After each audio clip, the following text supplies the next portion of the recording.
everybody, Dr. Tammy. Going to do a quick little video on 3 reasons you might want to avoid artificial sweeteners. So everybody's looking for sugar alternatives. They're looking for low calorie or no calorie alternatives. And unfortunately, there just isn't. I wish I could tell you differently, but a lot of people are totally addicted to artificial sweeteners. So I want to just tell you some of the pitfalls with artificial sweeteners and maybe some alternatives. So that'll be helpful. So what are we talking with artificial sweeteners? Well, I don't keep artificial sweeteners in the house. So I had a coffee today at the coffee house, and I grabbed a couple of these. So this is Equal, and this is Sweet and Low, the little pink and the little blue packets. And these are literally poison to me. I would rather you be a smoker than eat this stuff. So what is the problem with these? Well, the problem with this is that the average person, when they drink a diet soda, like a Diet Coke, has 7 to 8 of these packets in one diet soda. So it's not like you're just having one of these. It's like you're having 7 or 8 of these in a diet soda. So you're getting a ton of this. So what does that equate to? Well, I had this old package of some protein powder, and in this is 2 pounds of powder. So to give you just an idea of how these add up, for a year's time, on average, most Americans have about 30 packs of this a day. And over a year, that equates to, this is 2 pounds. That equates to almost 24 pounds. So that would be 12 of these big things of powder. So that is how much you're consuming of literally poison. So what are these and what names do they go by? Because they're in literally everything. You have no idea probably what these things are in. And they're hidden in things, so they might be hidden in your protein powders. They might be hidden in your protein bars, you know, because they're talking about all these kind of low-calorie alternatives. So you have to read labels on everything. You have to be really smart and empower yourself. So even toothpaste has artificial sweeteners in it. Sometimes mouthwash, you wouldn't even think. Vitamins, these are my little drawings here. Candy has a ton of artificial sweeteners in it. Alcohol even, sometimes different drinks, like the skinny drinks and stuff like that. Gum, so lots of different things. Lots of different medications have artificial sweeteners in them. You know, I would say my day job is bioidentical hormones, and so we use a lot of troches, or the ones that dissolve under the tongue. And one of the reasons that I'm very particular about my compounding pharmacies is because a lot of them use artificial sweeteners, and that's not okay. So you might think just a little bit's okay, like a little bit of arsenic in your apple juice, but it's not okay, right? Because you're having a little bit every single day, and it does add up. So some of the names that you'll see the artificial sweets go by is aspartame, acesulfame potassium, or it's also called Ace K. There's just a new launch with, I think it was Dr. Pepper. Diet Dr. Pepper was going to this Ace K away from aspartame. Like that was like a big movement, like they were doing something better, and it's like just as bad. Equal, Neotane, NutraSweet, phenylalanine, saccharin, Splenda. Phenylalanin's in a ton of cough syrup, so if you've ever seen that in cough syrup. Splenda, sucralose, a lot of the protein bars and protein powders have sucralose in them. Sweet and Low, sorbitol, or xylitol. So some of these are actually worse than others. Aspartame has been shown to cause cancer and all sorts of different issues. Also been associated with autism and a lot of attention deficit issues. I've had a ton of people cut out artificial sweeteners, and number one, if they have migraines or abdominal pain or neuropathy, goes away. Seizure disorders go away when you stop this artificial stuff. And again, it might be in stuff that you don't even know it's in, because you might be like, well, I avoid artificial sweeteners, but you might not even know that you're getting it in certain things. So you have to read labels. And I've had people with migraines for years cut this out, goes away. So this is huge. These are chemicals that you're putting in your body that are so dangerous and hurtful. In fact, I think it's really interesting. Some of these were actually created they were like military warfare. They were like to kill, like toxins, and they act as neurotoxins on the brain and in the gut. So I'm going to talk about a couple of different reasons that you might want to quit these guys. So I'm just going to I don't know if this is going to erase real well without the liquid, but a couple reasons you might want to quit. And number one is that it changes your gut flora, the microbiota, the bacteria that are in your gut. So this is really interesting because they have done studies to show that the bacteria that's normally in your gut, because when you take probiotics or whatever, there's bacteria and there's yeast, and they kind of balance out. The bacteria actually eat your food and digest your vitamins for you, so that's how your vitamins get absorbed. So the gut flora, the bacteria in your gut, is very, very important. Well, they have found that the bacteria in thin people and the bacteria in heavy people is different. So you want the bacteria of the thin person, right? So it's very important that you don't eat artificial sweeteners because it actually feeds the bad bacteria. They eat this stuff. They love it. They just thrive on it, and it wipes out your good gut bacteria. So it can increase leaky gut. I don't have time for the whole leaky gut spiel tonight, but you can go watch my other videos on leaky gut. It causes leaky gut because of the bacteria imbalance as well. And so they have also linked this to insulin resistance, because when you don't have that right gut flora, then your sugar is, your regular sugar, when you do eat carbohydrates or something with some glycemic index, is not metabolized correctly, and so it can actually cause insulin resistance. And then the next, number 2, actually ties into this as well. So it is a gut toxin and can cause leaky gut. So when that happens, the foods that you can be sensitive to, and I do a whole talk on that. So I'm going to do a video tomorrow on how to lose 10 pounds in a week. So you'll want to watch that. But basically it's avoiding the foods that can cause inflammation in your body. So if you have these gut toxins and you have leaky gut, you have more propensity to these inflammatory foods. And I'm going to talk about this tomorrow and tell you what those are, so you want to stay tuned for that. But the gut toxin thing is huge with causing leaky gut.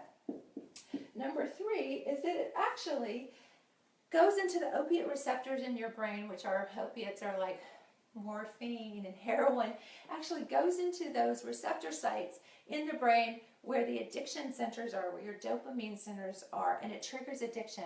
So if you are currently doing these Equal and NutraSweet, it's really hard to get off of them because you just want more and more and more of it.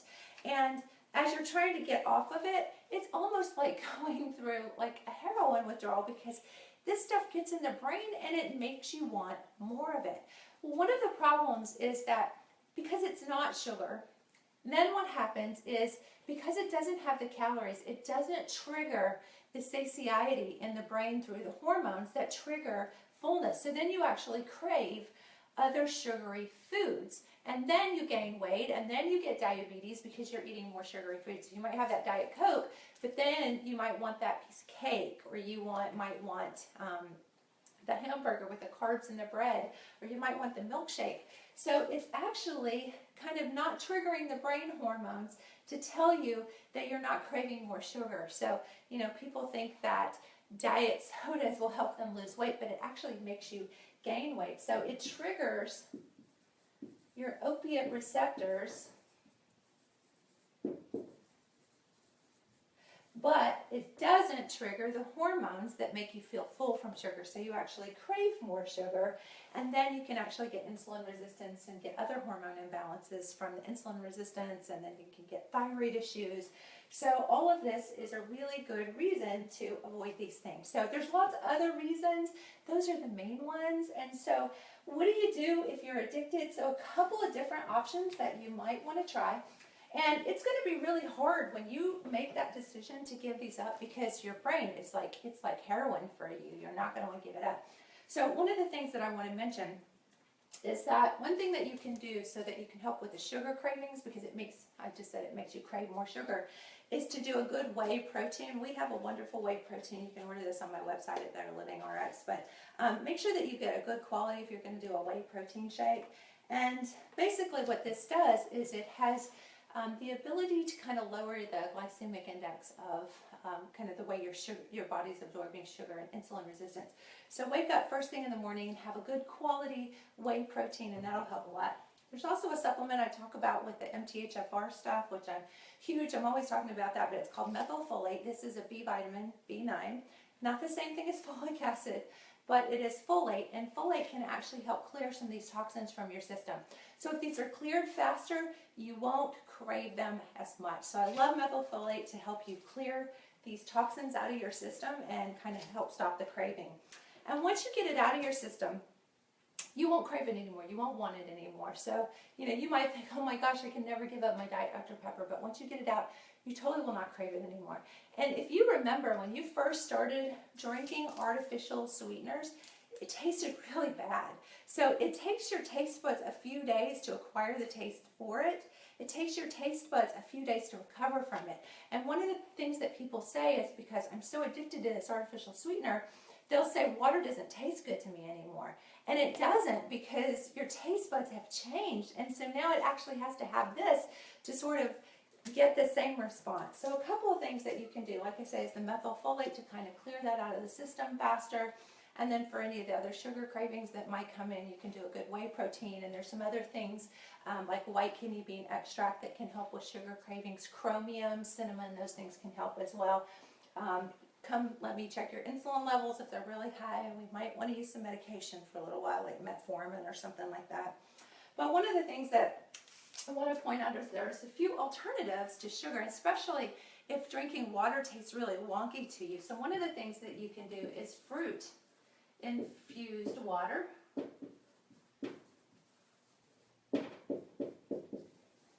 And I love berries, because berries, especially like the dark berries, blackberries, raspberries, they have a very low sugar content in them. So like only a couple of grams per, like a whole cup of berries. So you could do like a whole liter of water with just a little bit of fruit in there and get kind of that infused flavor, and you're not going to get a whole lot of carbohydrate grams. If you use something like oranges or watermelon, that's a lot of carb sugar grams, so you want to avoid those. But something like black or blueberries, love, love, love that.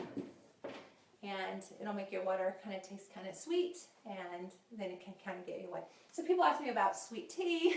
No, you can't do sweet tea, because of course that sugar is just too much on your system, and that's not good, especially if you're trying to lose weight.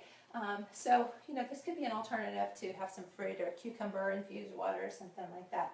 Another one is honey, especially local honey. What I love about local honey is that there are some properties to it, some different immune factors like amino acids and things like that that can actually help your immune system. So, and there's also a little bit of pollen, local pollen in it, so that it kind of triggers your immune system to kind of desensitize a little bit. So if you have environmental allergies, honey can be really good. Of course, you don't want to eat a lot of honey because the sugar content is, you know, kind of high. But if you just have a little bit of honey to kind of sweeten, you know, whatever you're having, like a little bit in your coffee or something like that, or baking with a little bit of honey. Honey is one of your best bets, but it's got to be pure honey, because it's so funny. A lot of the honeys that you'll get are honey-like product, which are just high fructose corn syrup, so avoid those. But a good local honey is great and can have some really good properties in it as well.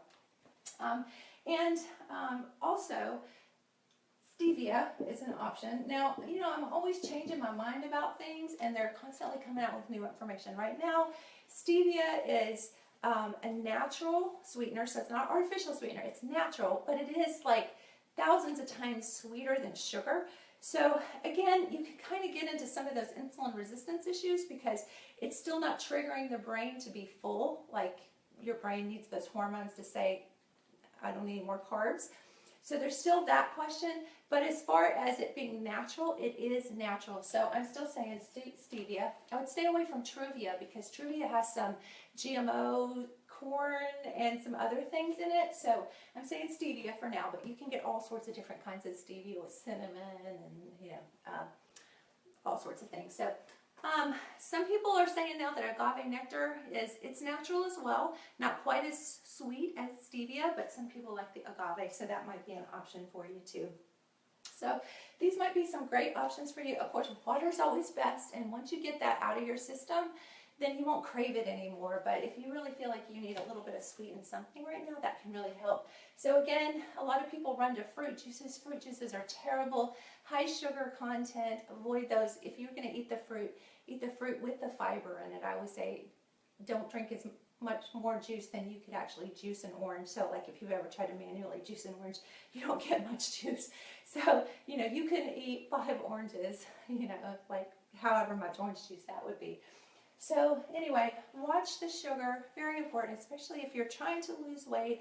And sugar is so inflammatory. If you have joint pain, if you have any kind of issues in your body, family history of inflammatory type conditions, if you hurt or you're tired or you're chasing insulin levels all day long, we've got to get the sugar out. So I'm going to do, like I say, a whole video on sugar, but those artificial sweeteners are so bad, and lots of reasons to avoid them. I'm going to do a blog on that and give you more detail, and I'll do a longer video on YouTube. So these are just a couple of reasons to give it up and what you can do about it. So I love you all. Please have a blessed, healthy week, and I will see you very, very soon. Bye-bye.